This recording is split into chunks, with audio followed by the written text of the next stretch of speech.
और श्लोक में बताया गया है कि आदमी का अर्थ समाप्त होने की क्रिया है। जब पैदा होता है, पैदा होते ही उसका कुछ समय मृत्यु की ओर सरक जाता है। किसी की उम्र मान लो 60 साल है, तो 60 साल में 5 मिनट कम हो गए। जो ही पैदा हुआ उसके बाद 5 मिनट कम हो गए, फिर 10 मिनट कम हुए, यानी वो सरकता गया मृत्यु की ओर, जीवन की ओर नहीं सरका। और एक दिन ऐसा आएगा वो मर जाएगा, और एक दिन ऐसा भी आएगा कि उसको लोग भूल जाएंगे। और भूलने के लिए हम पैदा हुए नहीं कि भूल जाएं। और लोग अगर भूल भी गए तो फिर हमारा जीवन बेकार, आपके गुरु भी बेकार, आपको शिष्य बनना भी बेकार। मैं भी बेकार थे जब आपको मैं भुला सकूं या भुला दूं। इसलिए कुछ ऐसा करें, और ऐसा तब हो सकता है जब आप देवत्व बन सकेंगे। क्योंकि व्यक्ति, मनुष्य पुरुष जिसमें पौरुष हो, ताकत हो, क्षमता हो, जोश हो, जिसमें एक हिम्मत और साहस हो। यदि आपने यहाँ पढ़ा श्याम खाटू जी, एक खाटू स्थान है, वहां श्याम कृष्ण की मूर्ति है।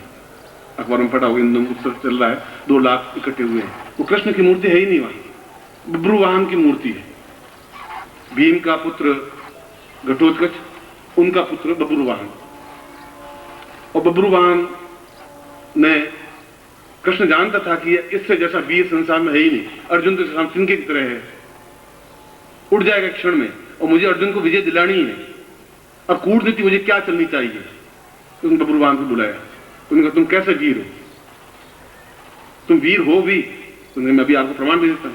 उन्होंने तीर उठाया और पीपल के बिखरे हुए पत्ते थे 21, एक तीर से 21 पत्तों को छेद दिया, और 21वां पत्ता कृष्ण के पैर के नीचे था।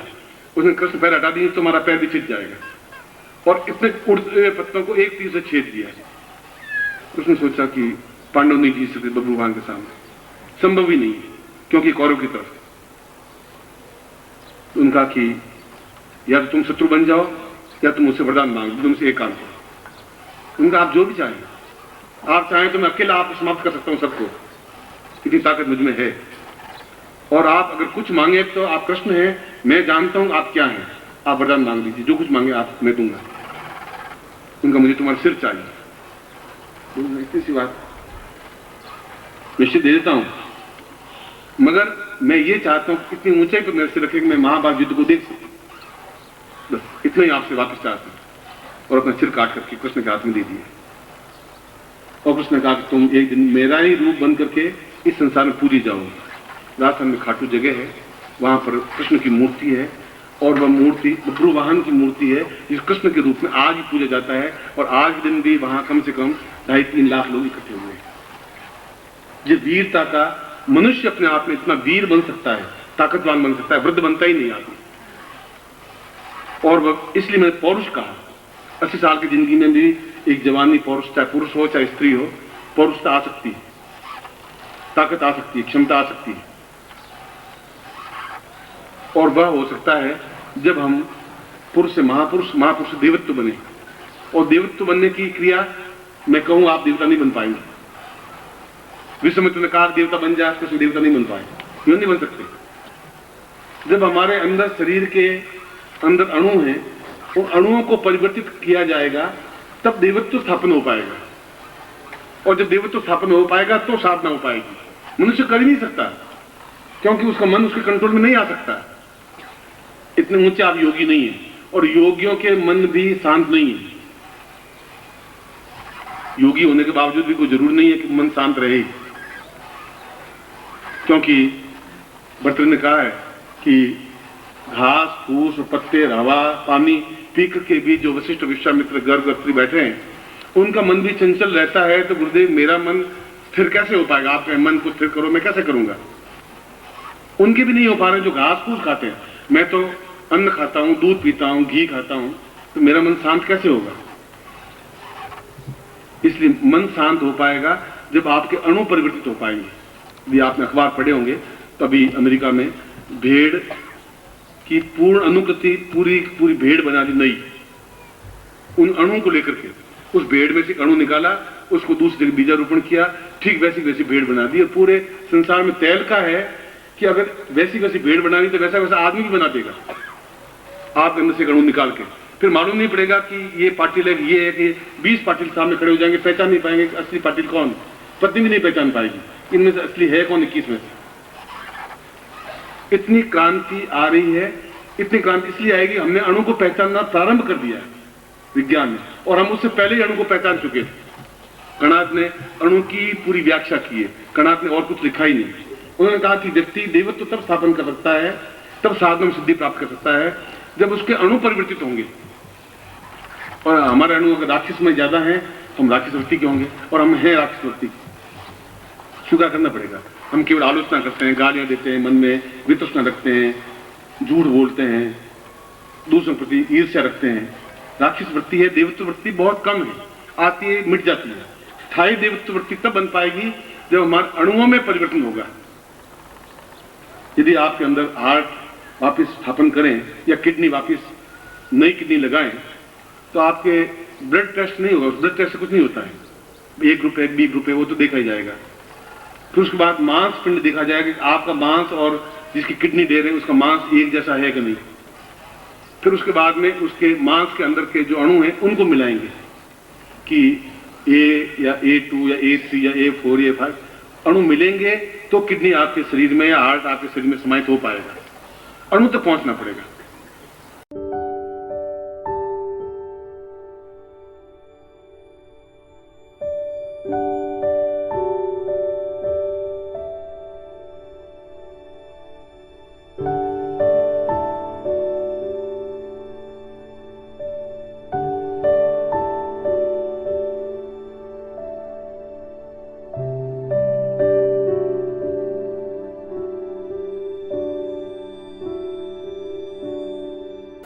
केवल आपको दीक्षा देने से काम नहीं चल पाएगा। आप अणुओं तक पहुंचने की क्रिया जो देगा तब आपको राक्षस भी बनाया जा सकता है, तब आपको देवता भी बनाया जा सकता है। पुरुष, महापुरुष और देवता। और देवता इसलिए कि हम वो सारे नक्षत्र देख लें, वे सारे ग्रह देख लें इस मनुष्य शरीर में रहते हुए कि चंद्रलोक क्या है, शुक्र लोक क्या है, देवता लोक क्या है, कैलाश क्या है, रुद्र क्या है, हिमालय क्या है, विष्णु लोक क्या है, क्षीर सागर क्या है। अब देखे ही नहीं तो फिर मनुष्य शरीर धारण क्यों किया, फायदा भी क्या हुआ। धनवान कैसे बनाया जा सकता है, करोड़पति कैसे बन सकते हैं, दरिद्र कैसे बन सकते हैं, योगी संतान कैसे पैदा कर सकते हैं, वो सब अणुओं के माध्यम से होगा। देवताओं के यहाँ देवता पैदा हो सकते हैं, राक्षसों के यहाँ राक्षस ही पैदा होंगे। अधिकतर बेटा बाप की तरह ही बनेगा, अधिकतर चेहरा ऐसे ही बनेगा, ऐसी वृत्तियां बनेगी। इसलिए अणुओं को परिवर्तित करने की जरूरत है, और अणुओं को परिवर्तित आम व्यक्ति, आम गुरु नहीं कर सकता। जिसको ज्ञान ही नहीं है वो नहीं कर सकता। अणु है कहां? आप मांस निकालते, वहां तो अणु है नहीं। मांस के टुकड़े टुकड़े वहां में अणु नहीं है, और शरीर के एक एक रोम में अणु है। अणु का मतलब है एक सुई की नोक पर 5000 अणु आते हैं, नोक पर 5000 अणु। उन अणुओं को परिवर्तित करने पर अपने आप में, यदि आपको देवत्व की ओर परिवर्तित करना है, पूरे अणुओं को परिवर्तित करना पड़ेगा। और वो अणु परिवर्तित होंगे मंत्रों के माध्यम से, क्योंकि मंत्राधीना से देवता। ये सारी जो क्रियाएं हैं मंत्रों के अधीन है। मंत्र का मतलब है मैं बोलूं और आपके कानों में आपके अंदर उतरे। मैं आपको मां की गाली दूं और आप एकदम पत्थर लेके खड़े हो जाए। जो ही आप में से किसी को मैं मां की गाली दूंगा, सारे तेरी मां ऐसी हरामजादी रांड है, और तुम एकदम पत्थर लेके खड़े हो जाओगे। मैं तो आपको टच ही नहीं की, हाथ ही नहीं लगाया, आपको क्रोध दिला दिया, खड़े हो गए, पत्थर ले लिया, मारने तैयार हो गए। आप मेरे बीच में क्या था? शब्द थे। मैंने शब्द बोला, आपके अंदर उतरा। अगर आपको क्रोध दिला सकता हूं तो फिर देवता भी बना सकता हूं।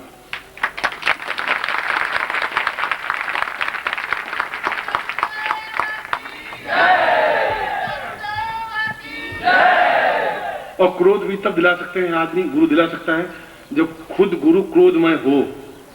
मरा वो गुरु तो क्रोध कर ही नहीं सकता। अच्छा तेरी मां खराब है, यार तेरी मां भी खराब है। तो मरा हुआ गुरु क्या करेगा, कैसे क्रोध दिलाएगा? मैं सारा राम जा साले उल्लू के पट्टे, मां तेरी बदमाश, मैं जान दो साला, और तुम खड़े हो जाओ। अगर मैं क्रोध में बनूंगा तो आपको क्रोध में बना सकूंगा। मैं खुद मरा हुआ हूं तो आपको मतलब क्रोध में कैसे दिला सकता हूं? इसलिए आपके मेरे बीच में एक संवाद प्रेषण है, एक शब्द है, और शब्द मिलकर के आपको क्रोध दिलाया है, और ठीक वे शब्द मिलकर के मंत्र बनता है। ये मंत्र है। माँ की गाली एक मंत्र है जो आपको क्रोध दिला दिया है, वो मंत्र है जो आपको देवता बना सकता है। शब्दों का संगोपन योग जो है, मैं योग शब्द बोल रहा हूं, जो दो शब्दों को जोड़ने की क्रिया है वो मंत्र कहलाता है, वो चाहे अच्छा है चाहे बुरा है। और जब तक हम देवता बनेंगे नहीं तब तक साधनों में सिद्धि नहीं मिल सकती, नहीं सफलता मिल सकती।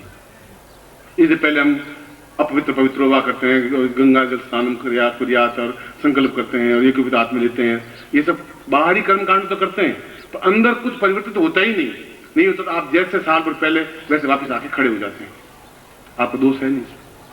इसलिए दोष नहीं है कि आप उस जगह आके कभी मेरे सामने खड़े नहीं हुए।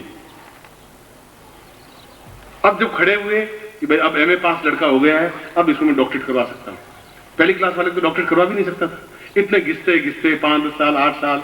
अब ये विश्वास हो गया अब मैं इनको अणुपरिवर्तित करके देवत्व बना सकता हूँ। अब संसार को दिखा सकता हूँ कि ये मेरे शिष्य हैं जिन पर मुझे गर्व है, ये अब मैं संसार को बता सकता हूँ। अब वो किया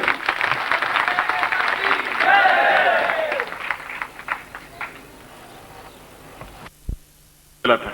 इसलिए मुझे मालूम है कि ये कितने महत्वपूर्ण दिन हैं और कितने महत्वपूर्ण अवसर पर आप मेरे सामने उपस्थित हैं। इसलिए परिवर्तन करने की आपको जरूरत नहीं है, आप परिवर्तित हों। आप क्षण के लिए परिवर्तित होंगे, वापस वैसे बन जाएंगे।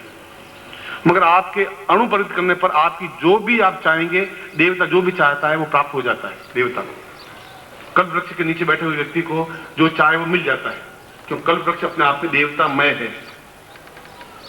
यदि आप, मैंने कहा कि आप जैसा मुझे याद करेंगे मैं वैसा बन जाऊंगा। आप मुझे अगर एकदम समझेंगे कि ये ज्ञानवान है, आप जो कुछ मेरे पास बैठ कर मांगेंगे मैं आपको दूंगा, मिलेगा ही, आपको हर हाल से मिलेगा। यदि आप उस भावना के साथ मेरे बैठेंगे, वो भावना पैदा होगी जब आपके अणु परिवर्तित होंगे, मन तो फिर भटक जाएगा। जो बात निकले क्या मिला, हुआ क्या, हाथ लगा हाथ में जो किया क्या तो पानी बन गया, क्योंकि आपका मन वापस बदल गया एकदम से।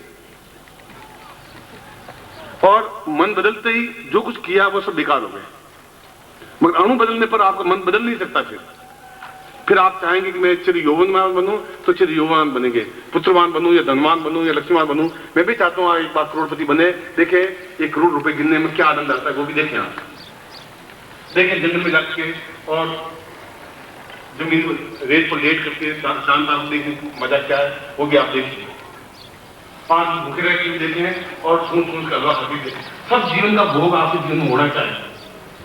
यौवन, सौंदर्य, स्वास्थ्य, पौरुष, क्षमता और जीवन के सारे भोग विलास, मैं कहता हूँ मिले आपको। मैं ऐसा नहीं कि गुरुओं की नहीं आप कुछ मिलना नहीं चाहिए, बस आप मेरे पास ऐसा सेवा करते रहिए, मैं ऐसा नहीं चाहता। आप मेरी सेवा मत करिए, मेरे हाथ है और 1000 हाथ हैं जिनके माध्यम से अपनी सेवा कर सकता हूँ।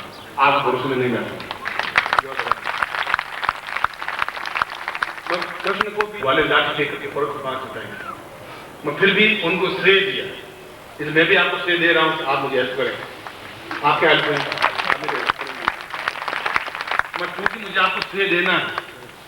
राम खुद सीता को ढूंढ के ले आते, उन वानरों को श्रेय देना था, सुग्रीव को, नल को, नील को, हनुमान को। भाई हनुमान जी ने बहुत बड़ा काम किया और हनुमान जी बहुत खुश फूले हुए चौड़े होते जा रहे हैं और आप भी चौड़े हो रहे हैं। गुरु जी मुझे काम सौंपा, मैंने गुरु जी काम करके दे दिया। आप 5 साल जुड़े, 7 साल जुड़े, 10 साल पहले मेरे कौन काम करता था, 20 साल कौन पहले काम करता था, तो कौन सा मर गया। क्योंकि आप मेरे हैं, आपको मुझे सेवा का अवसर देना चाहिए, इसलिए दे रहा हूं। बाकी आपसे मुझे आवश्यकता नहीं। मगर मैं अब ये चाहता हूं कि आप देवत्वमय बने। देवत्वमय बने तो अगले 2 दिन आप उपयोग कर पाएंगे। वो 2 दिन भी मनुष्य जीवन से प्राप्त नहीं कर पाएंगे।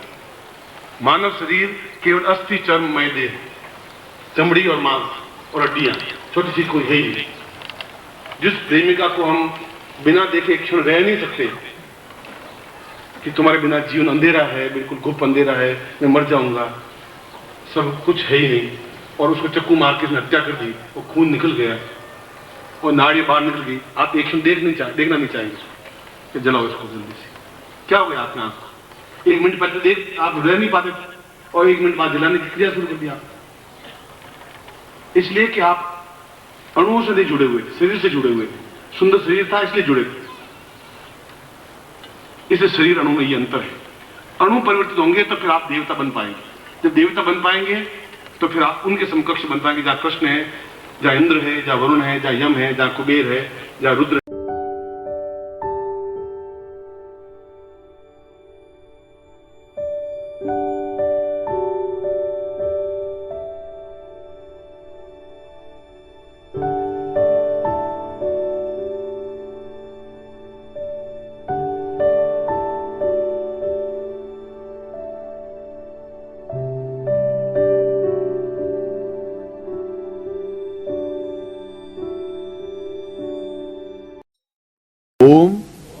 परम तत्वाय नारायणाय गुरुभ्यो नमः। ओम ह्रीं मम प्राण देह रोम प्रतिरोम चैतन्य जाग्रय ह्रीं ओम नमः। ओम भूर्भुवः स्वः तत्सवितुर्वरेण्यं भर्गो देवस्य धीमहि धियो यो नः प्रचोदयात्।